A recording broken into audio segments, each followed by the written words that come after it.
Hello guys, welcome back to my channel. I hope आप सब ठीक होंगे। तो आज मैं आपके लिए एक नया टॉपिक लेके आई हूँ, तो जिसमें हम बात करेंगे benefits of nursing officer in AIIMS. अगर आप नर्सिंग ऑफिसर बन जाते हो तो आपको क्या क्या बेनिफिट्स मिलते हैं एम्स में, उसके बारे में बात करेंगे आज। तो ये एक सेंट्रल गवर्नमेंट जॉब होती है, तो इसमें आते हैं जो हमारे सेंट्रल गवर्नमेंट हमें जो जो बेनिफिट्स प्रोवाइड करते हैं, तो आज हम वो डिस्कस करेंगे। और चलिए स्टार्ट करते हैं वीडियो। तो सबसे पहले बात करते हैं हम लीव्स के बारे में। लीव्स बहुत ज्यादा जरूरी होती है एक एम्प्लॉय के लिए। बिना लीव्स के हम एंजॉयमेंट नहीं कर पाते।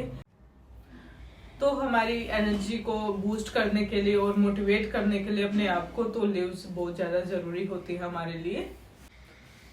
तो फर्स्ट आती है कैजुअल लीव, इसको हम सीएल भी बोलते हैं। ये हमें एक साल में मिलती है 10, और उसमें से 8 सीएल होती हैं हमारी, और जो 2 होती हैं वो होती है हमारी आरएच, रिस्ट्रिक्टेड लीव भी बोलते हैं उसको। जो रिस्ट्रिक्टेड लीव होती है वो उसी दिन ले सकते हैं हम जब रिस्ट्रिक्टेड हॉलीडे होता है, जैसे कि लोहरी होगी, क्रिसमस डे हो गया, या फिर किसी की गुरु गोविंद सिंह जयंती होगी, या फिर कोई भी जयंती है, उसी दिन लेनी होती है। बट जो कैजुअल लीव होती है, जब भी हम इमरजेंसी होती है या फिर कुछ भी हमें जरूरत पड़ती तो हम उस दिन ले सकते हैं। इसका कोई भी डे फिक्स नहीं होता। सेकंड नंबर पे आती है अर्न्ड लीव। ये हमें मिलती है साल में 30। ये वो लीव होती हैं जो हमें, अगर हम नहीं लेते हैं तो उनके हमें रुपये मिलते हैं। पहले क्या था कि हम कितनी भी ईएल हैं जो सेव कर सकते हैं, और रिटायरमेंट के बाद, रिटायरमेंट होते ही हमें वो पे हो जाती थी। लेकिन अब क्या रूल बना दिया कि हमें सिर्फ हम 300 दिन की ही लीव है जो वो हम अपने अकाउंट में रख सकते हैं, जो हमारी रिटायरमेंट के टाइम पे हो सकती हैं। उससे ज्यादा होती हैं तो वो लैप्स होने लगती हैं। अब तीसरे नंबर पे आते हैं हाफ पेड लीव। ये हमें साल में मिलती हैं 20, जो हमारी सर्विस बुक में रिकॉर्ड होती हैं। लेकिन अगर हम 10 मेडिकल लीव से ज्यादा लेते हैं तो हमारी हाफ पेमेंट कटती है, और अगर हम 10 से कम लेते हैं तो ये बिल्कुल फ्री होते हैं। ये जो हाफ पे लीव होती हैं, अगर आप नहीं लेते हो ये नेक्स्ट ईयर में ऐड हो जाती हैं। लेकिन अगर जब आप रिटायरमेंट होते हो तो इसका हमें कैश नहीं मिलता। अब फोर्थ नंबर पे आते हैं हमारे डे ऑफ। अगर आप शिफ्ट ड्यूटी करते हो तो आपको मिलते हैं महीने में 8 ऑफ। और अगर आप करते हो जनरल ड्यूटी तो आपको मिलते हैं सैटरडे हाफ डे,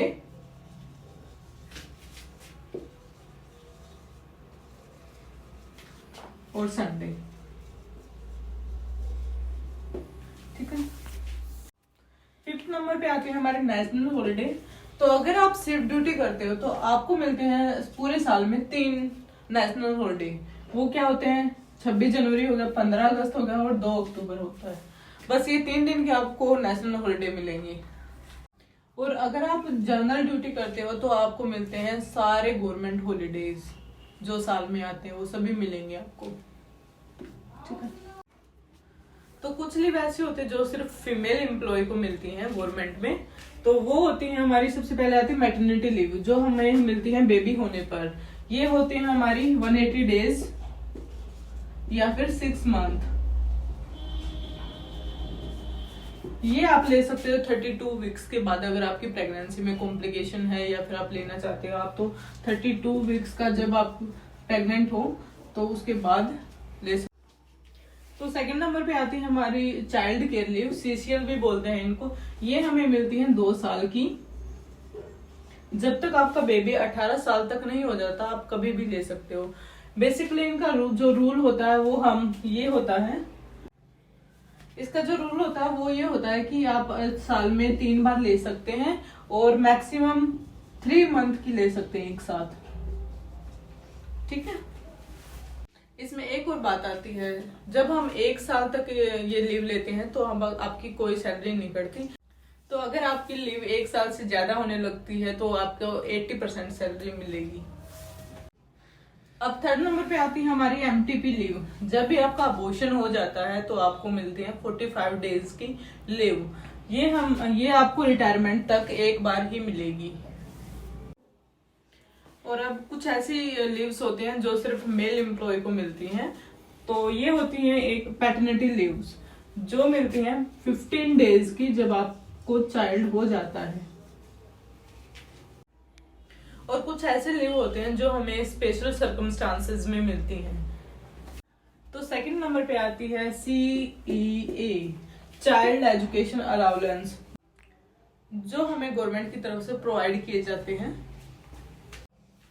तो पहले क्या होता था कि जितनी हमारे चाइल्ड की फीस है वो रिम्बर्समेंट हो जाती थी वापस, लेकिन अब गवर्नमेंट ने उसको फिक्स कर दिया। अब 2250 रुपए मिलेंगे आपको पर मंथ और पर चाइल्ड की, और चाहे आपकी बच्चे की कितनी भी फीस हो सिर्फ इतने ही मिलेंगे आपको पर मंथ।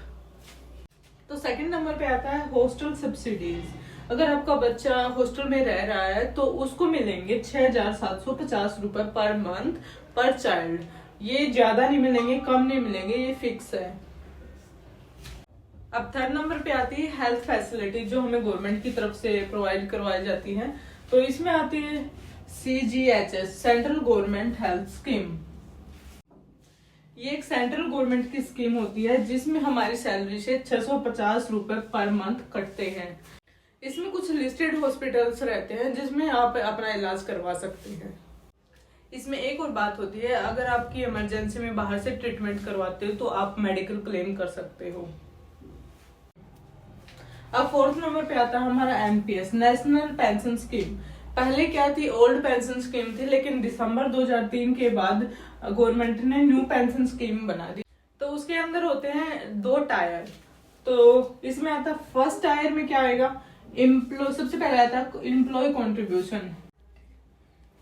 इसमें बेसिक प्लस DA का 10% करता है।